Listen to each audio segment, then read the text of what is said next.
certain qualities over which we retain a permanent control and power of disposal. They come to be so closely linked in our minds with the actions in conjunction with which we make it our duty to practice them, that if we are suddenly called upon to perform some action of a different order, it takes us by surprise, and without our supposing for a moment that it might involve the bringing of those very same virtues into play.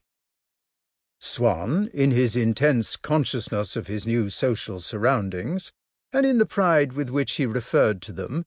was like those great artists, modest or generous by nature, who, if at the end of their career they take to cooking or to gardening, display a childlike gratification at the compliments that are paid to their dishes or their borders, and will not listen to any of the criticism which they heard unmoved when it was applied to their real achievements,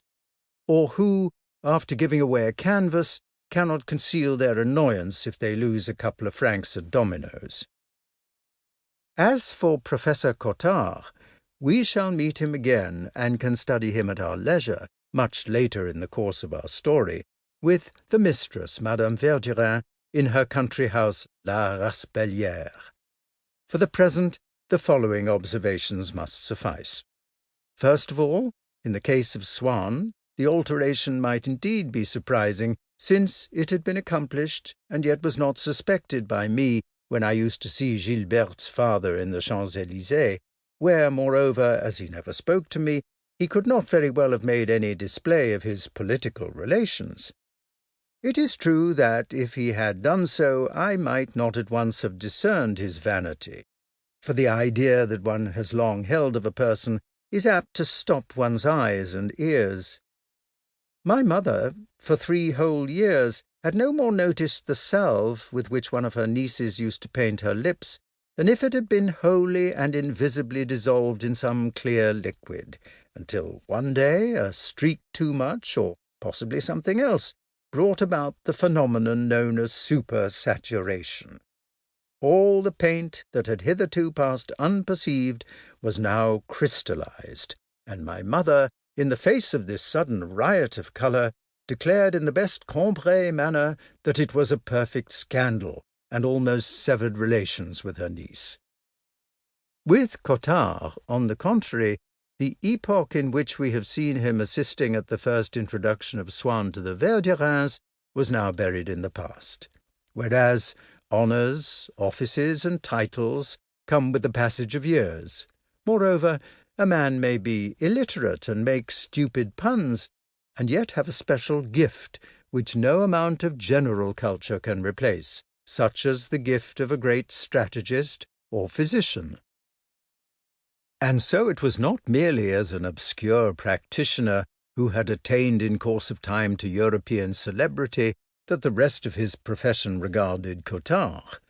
The most intelligent of the younger doctors used to assert, for a year or two that is to say, for fashions being themselves begotten of the desire for change, are quick to change also,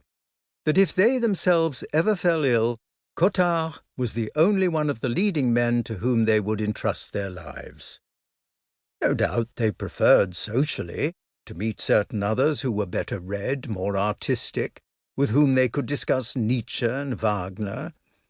When there was a musical party at Madame Cottard's, on the evenings when she entertained, in the hope that it might one day make him dean of the faculty, the colleagues and pupils of her husband, he, instead of listening, preferred to play cards in another room. Yet everybody praised the quickness, the penetration, the unerring confidence with which at a glance he could diagnose disease. Thirdly, in considering the general impression which Professor Cottard must have made on a man like my father, we must bear in mind that the character which a man exhibits in the latter half of his life is not always, even if it is often his original character developed or withered, attenuated or enlarged.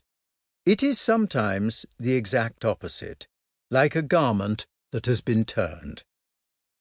Except from the Verdurins, who were infatuated with him, Cottard's hesitating manner, his excessive timidity and affability, had in his young days called down upon him endless taunts. To keep listening to this audiobook, I've left you a link in the description so you can do it, at no cost thanks to Audible's 30-day free trial.